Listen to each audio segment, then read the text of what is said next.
Hai, semoga kita semua dalam keadaan yang sehat.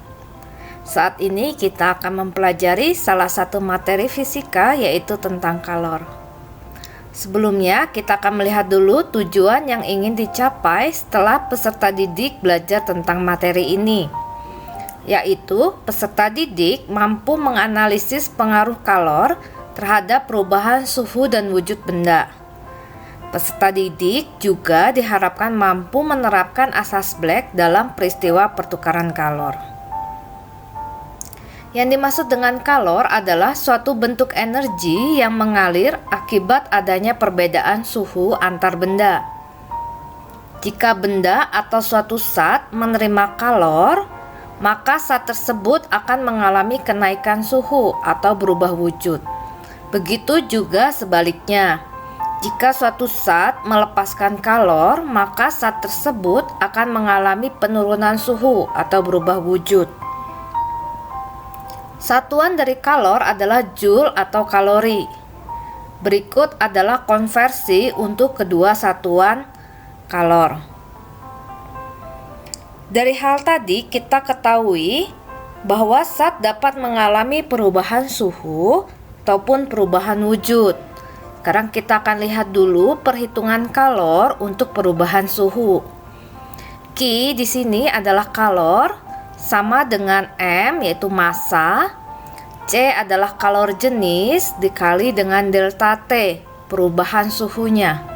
Nah, yang dimaksud dengan kalor jenis adalah banyaknya kalor yang diterima atau dilepas untuk menaikkan atau menurunkan suhu per satu satuan massa zat sebesar 1 derajat Celcius. Atau bisa juga perhitungan kalor dilihat dari Q sama dengan H kali delta T. H di sini adalah kapasitas kalor. Yang dimaksud dengan kapasitas kalor adalah banyaknya kalor yang diserap atau dilepaskan untuk menaikkan atau menurunkan suhu zat sebesar 1 derajat Celcius. Kapasitas kalor disebut juga harga air.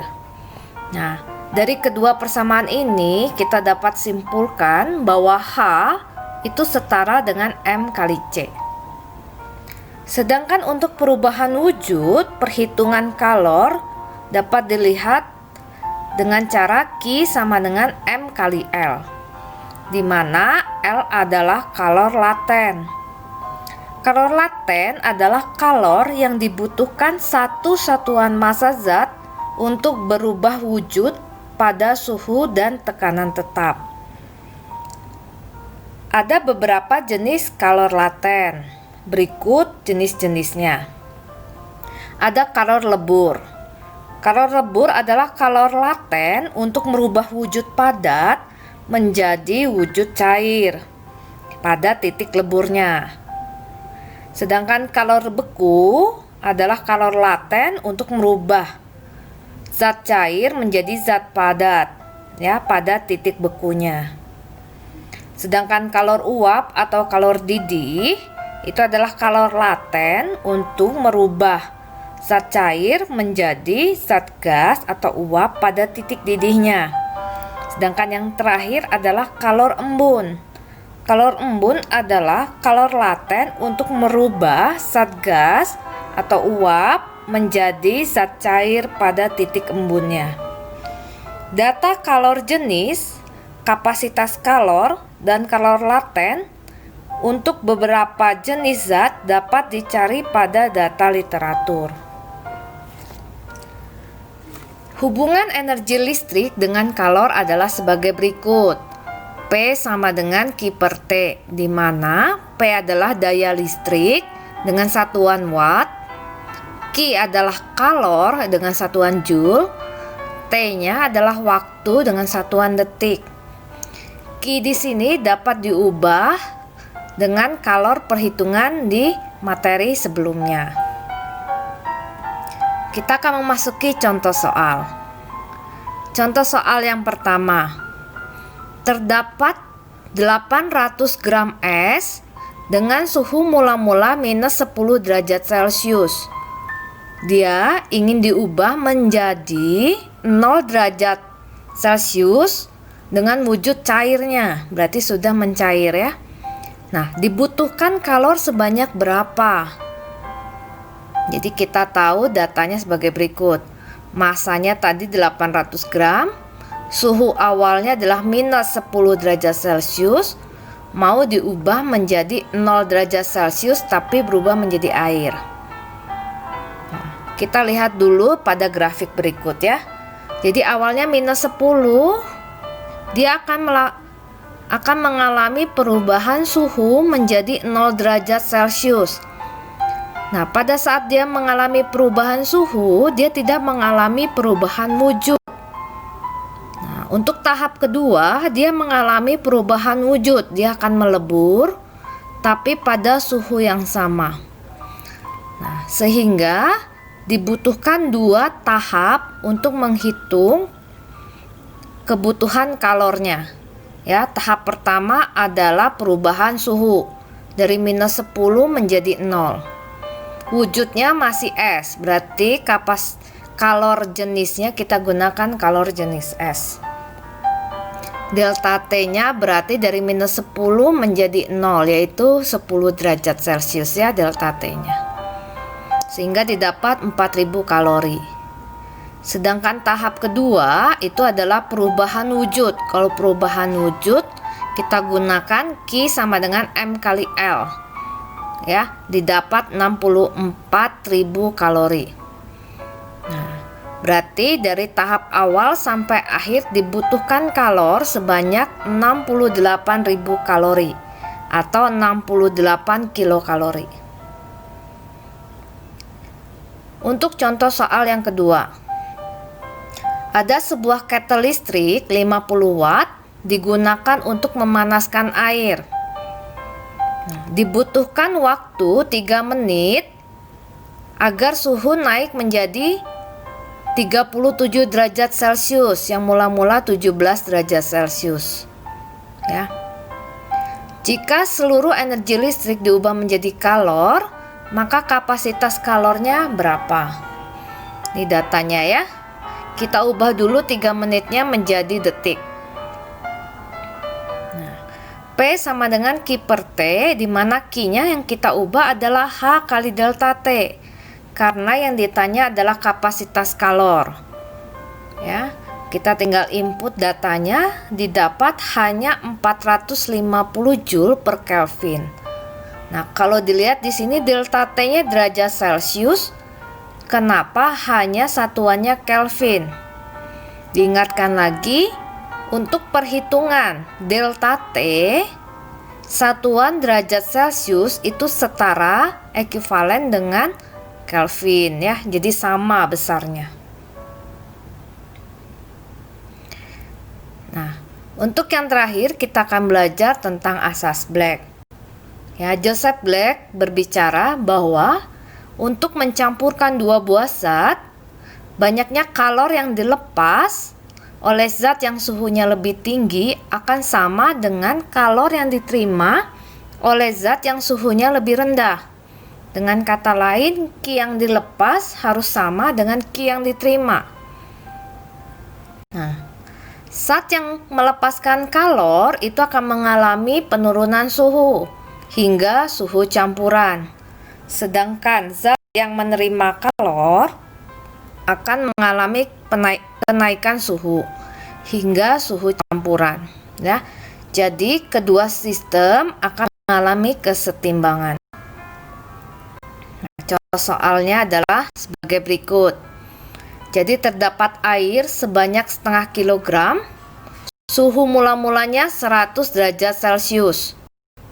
Nah, dituangkan ke dalam suatu wadah bejana dari aluminium. Ya. Suhu mula-mulanya adalah 25 derajat Celcius. Oke, sekarang yang ditanya adalah tentukan suhu kesetimbangan yang terjadi.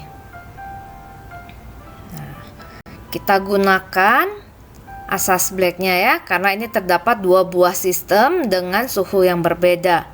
Jadi Q yang dilepas sama dengan Q yang diterima. Yang melepas adalah zat yang memiliki suhu yang lebih tinggi, yaitu air. Ya, sedangkan yang menerima adalah si bejana. Nah, air akan mengalami perubahan suhu, ya, karena percampurannya antara 25 derajat Celcius dan 100 derajat Celcius. Berarti suhu campurannya di antaranya ini ya, berarti tidak ada kemungkinan air akan menguap ataupun membeku. Ya. Jadi air akan mengalami perubahan suhu dan bejana juga mengalami perubahan suhu. Kita input datanya. Yang harus diperhatikan adalah delta T. Air mengalami penurunan suhu dari 100 hingga T campuran. Ya, berarti 100 dikurang T campuran karena dia mengalami penurunan. Sedangkan bejana mengalami kenaikan yaitu 25 hingga T campuran, berarti TC dikurang 25. Nah, setelah dihitung didapatlah TC-nya sekian. Untuk contoh soal yang kedua. Nah, terdapat sebuah gelas berisi air. Suhunya 40 derajat Celcius. Kemudian terdapat 40 gram es 0 derajat Celcius dimasukkan ke dalam gelas tersebut. Nah, yang ditanya adalah berapa suhu seimbangnya, ya. Kita tahu datanya sebagai berikut ya. Kita hitung. Kita pindahkan dulu. Nah, kita lihat grafiknya. Es mengalami perubahan mulai dari 0 derajat Celcius berupa es. Dia akan mengalami perubahan wujud dulu yaitu mencair. Ya, setelah itu dia akan mengalami perubahan suhu. Sedangkan air hanya mengalami perubahan suhu. Gelas pun sama ya. Jadi air dicampur dengan es, suhu campurannya diasumsikan di sini dulu ya, diumpamakan. Nah, yang melepas adalah air sama gelas karena yang memiliki suhu yang lebih tinggi. Ki air ditambah ki gelas, ya, dua-duanya melepaskan. Nah, yang menerima adalah es. Air mengalami satu tahap perubahan suhu, ya, MC kali delta T. Gelas juga mengalami satu tahap perubahan suhu, tapi yang kita gunakan bukan MC delta T, tapi H kali delta T, karena data yang kita punya adalah kapasitas kalor. Sedangkan es mengalami dua tahap, yaitu perubahan wujud dan perubahan suhu. Ya, kita akan fokus ke delta T ya, karena kalau data lainnya sudah pasti. Delta T untuk air, berarti dia mula-mula 40 turun hingga ke TC, berarti 40 minus TC. Begitu juga dengan gelas ya, karena air dan gelas berada di satu kondisi setimbang ya, awalnya sudah setimbang. Nah, sedangkan es awalnya perubahan wujud. Ya, jadi 40 kali 80 ditambah delta T-nya dari 0 naik menjadi TC, berarti TC kurang 0. Nah, setelah dihitung didapatlah suhu campuran ketiga sistem yaitu 21,54 derajat Celcius. Berikut adalah pembahasan materi tentang kalor. Sampai berjumpa di materi berikutnya. Terima kasih.